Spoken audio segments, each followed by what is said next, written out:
En este momento es muy probable que Pedro Sánchez siga reflexionando si deja o no la presidencia del gobierno. ¿Cree usted en la justicia? Muchas gracias.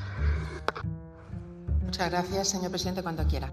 Muchas gracias, señora presidenta. Pues fíjese, voy a ser muy escueto.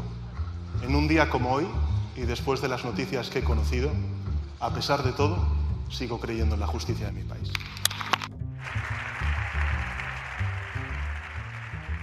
Por la mañana, el presidente había dicho en el Congreso de los Diputados que confiaba en la justicia, pero por la tarde nos merendábamos la ya famosa carta a la ciudadanía en la que, en un hecho bastante insólito, anunciaba que necesitaba parar para reflexionar si todo esto merecía la pena y aplazando al lunes, 5 días después, su decisión final. ¿Estamos ante una estrategia o realmente va a dimitir Pedro Sánchez? Soy Javier Atard y hoy es viernes, es 26 de abril. El Mundo al Día, un podcast del Mundo.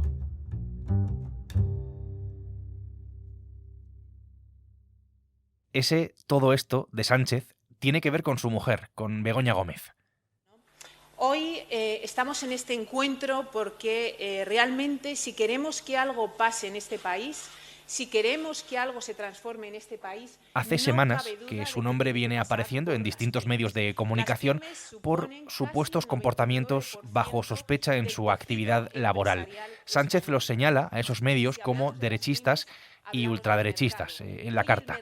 Si seguimos con la cronología, este miércoles esas informaciones han derivado en la apertura de una investigación judicial. Es una denuncia de manos limpias que las interpone de todo tipo y por todo tipo de cuestiones y con algunos casos un tanto turbios, a partir de la que el juez abre diligencias sin, por otra parte, la habitual consulta previa a la Fiscalía que, por cierto, ya ha pedido el archivo de la investigación.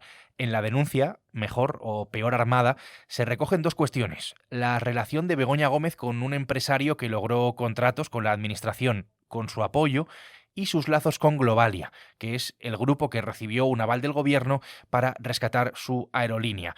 Cuestiones que, leyendo la carta, para el presidente parece que no merecen explicación. Señor Sánchez, ¿está disgustado? Buenos días. Gracias. ¿Disgustado por el asunto? Así es como salía del Congreso antes de publicar su carta y hacerlo por redes sociales.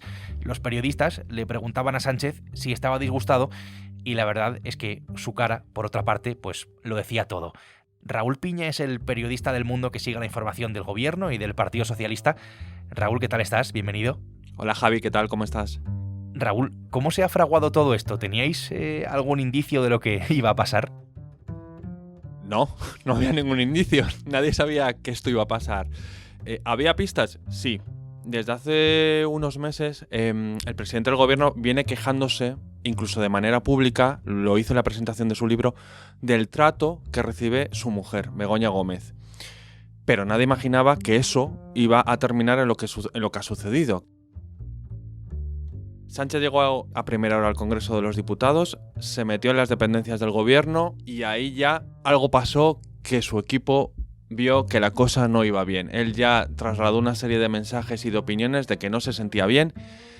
Hubo gente que supo que ese día iba a ser largo. Quizás nadie sabía que iba a terminar como terminó, pero sí que iba a ser un día distinto.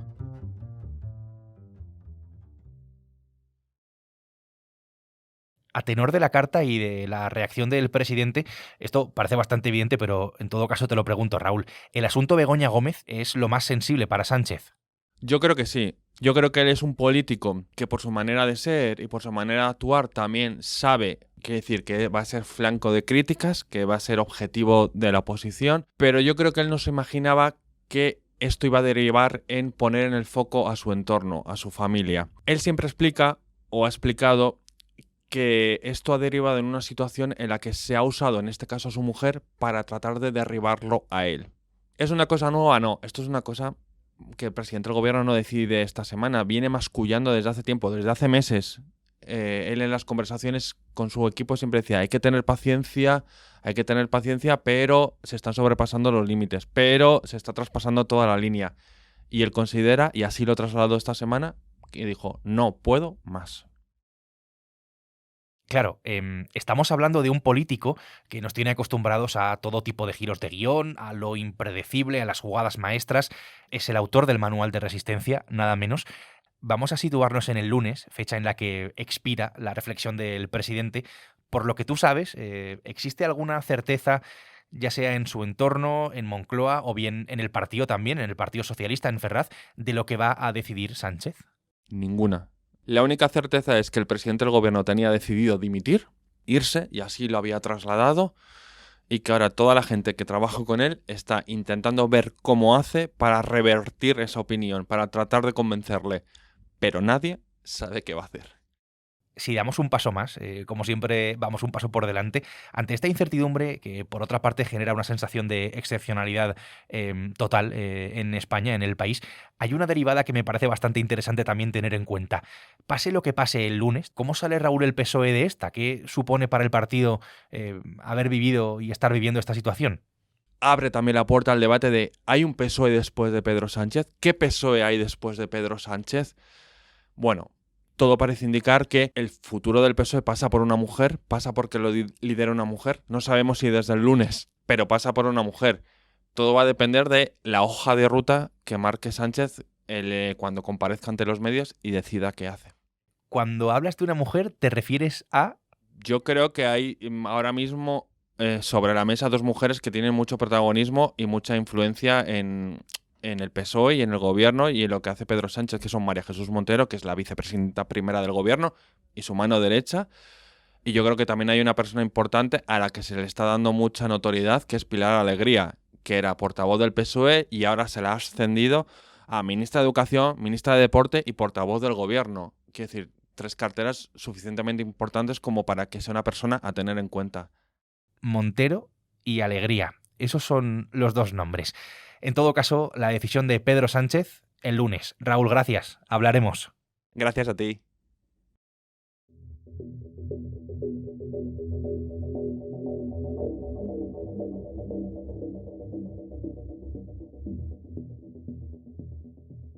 Hay una pregunta principal, dado este último giro de Sánchez, que todo el mundo tiene en la cabeza, incluso creo que tú que estás escuchando esto también la tienes en la cabeza. Se la voy a hacer a nuestro subdirector editorial, a Jorge Bustos. Hola Jorge, ¿qué tal? ¿Qué tal, Javier? ¿Cómo estás? ¿Estamos ante una estrategia o esto va en serio? A ver, yo creo que son compatibles las dos cosas, si me apuras. Muchos españoles están preguntando si esto es todo una táctica para ganar tiempo, desviar la atención, apretar las filas. Y otros dicen que no, que realmente está harto, que no puede más, que se ha dado cuenta de que ser político es muy duro y ser presidente más y que tira la toalla. Claro, en un hombre que ha escrito el Manual de Resistencia, por lo menos lo ha firmado, que ha presumido siempre de su resistencia, de su resiliencia, de su dureza, de su determinación, y que ha demostrado con hechos en su carrera política que se mueve como nadie en la excepcionalidad, en la jugada, en el golpe de efecto, es difícil creer en la sinceridad de su hartazgo. Pero creo que es compatible por 3 razones en concreto. Primero, porque la legislatura que tiene por delante es prácticamente inviable. En fin, la situación parlamentaria de extrema debilidad. Después, la situación judicial. Los casos de corrupción van a seguir su curso más allá de las comisiones de investigación parlamentaria. Es probable que ni siquiera imputen a Begoña Gómez. Es probable que no se pueda probar un delito de tráfico de influencias. Pero evidentemente va a estar en los papeles mucho tiempo todavía, y también el caso Koldo. Y luego está el aspecto personal, efectivamente.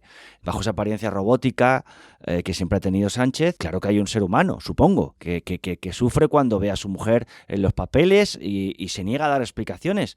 Pero claro, todo esto no está desligado de las elecciones catalanas que van a comenzar, no está desligado del pasado de Pedro Sánchez, de un pasado en donde él está acostumbrado al regate, al tacticismo, y donde es difícil realmente creer en la sinceridad, y desde luego es difícil creer en que se haga la víctima el killer político más feroz de las últimas décadas. Esto a mí me parece clave porque en la carta el presidente del gobierno Habla de informaciones espurias y de hechos inexistentes, de constelación de cabeceras ultraconservadoras, de galaxia digital ultraderechista, de la que son cómplices Feijóo y Abascal. Habla de una estrategia de acoso y derribo por tierra, mar y aire. Habla de atropello, de que le intentan hacer desfallecer en lo político y, ojo, en lo personal, atacando a su esposa, y se envuelve en la bandera de que lo atacan por ser de izquierdas. Parece clara una intención aquí de presentarse inequívocamente como una víctima. Eso, Jorge, ¿cómo es compatible con su trayectoria política, con la trayectoria política de Pedro Sánchez? Pues de ninguna de las formas, Javier. O sea, hasta 14 veces cita a la derecha y a la ultraderecha. Pedro Sánchez, si vamos a los hechos, es un tipo que fue implacable primero con sus propios compañeros de partido. Laminó a todos los compañeros que apostaron por sus rivales, por Madina o Susana Díaz en las primarias. Se cargó la vieja guardia, no ha dado ni agua a los socialistas que le han llevado la contraria y solo los ha recuperado cuando le han rendido vasallaje. Y luego ha sido durísimo y feroz con la oposición, con los temas personales de la oposición, sacando la famosa foto del narco a pesar de que Feijóo no quería llamar a Begoña y no la ha llamado. Podría haberlo hecho, tenía voces en el PP que le pedían que llamara a Begoña Gómez a declarar al Senado y no lo ha hecho.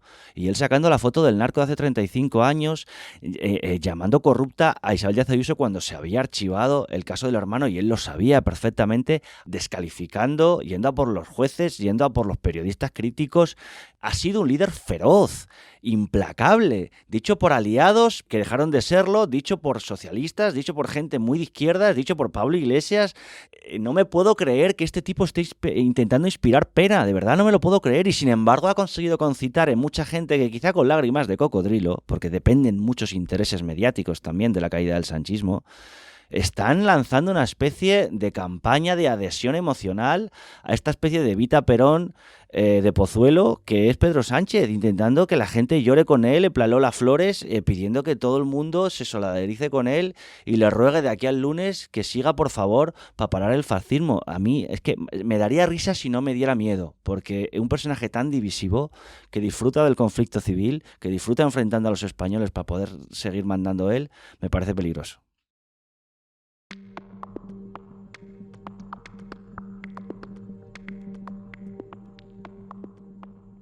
La situación política, Jorge, la complejidad extrema de esta legislatura para Sánchez, ¿cuánto tiene que ver con esto o incluso con la posible búsqueda de una salida personal más o menos honrosa? Es que yo creo que él no imaginaba hasta qué punto Puigdemont y esos 7 escaños que necesitaba de Junts iban a ser tan rocosos, tan difíciles de amoldar. Primero le tumban la primera versión de la amnistía, acuérdate, esa tarde la cara de Pedro era muy parecida a la del miércoles pasado la sesión de control. O sea, él se da cuenta de que el horizonte de la legislatura era muy difícil. Aún así, hasta hace un mes, acuérdate, repetía, qué largo se le va a hacer a la oposición, quedan 3 años, 1100 no sé cuántos días, decía. Y de repente nos merendamos con esta carta.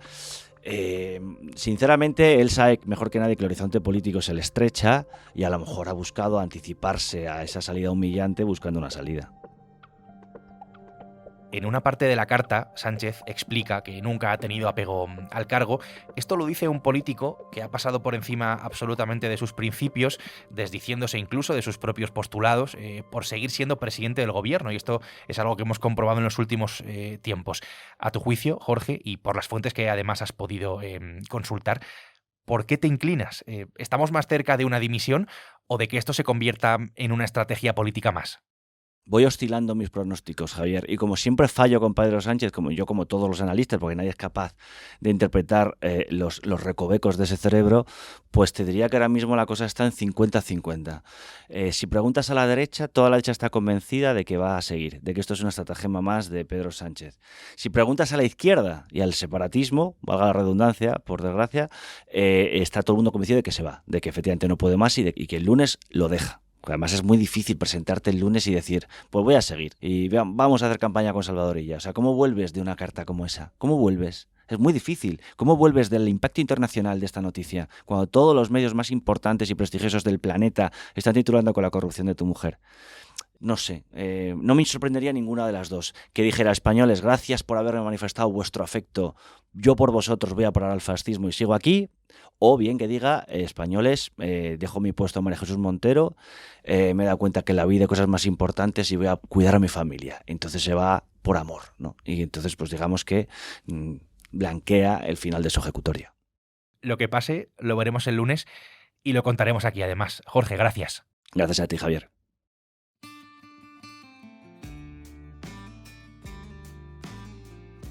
Te lo seguiremos contando, lo que pase de esta situación tan excepcional aquí en El Mundo al Día, que es un podcast que ya sabes que puedes escuchar en elmundo.es, en nuestra web y en las principales plataformas de audio en las que tienes la opción de suscribirte. Raúl Piña y Jorge Bustos han hecho posible hoy este episodio. Nosotros volvemos el lunes, aquí estaremos. Gracias por estar al otro lado y saludos de Javier Atard. Has escuchado El Mundo al Día, un podcast del Mundo.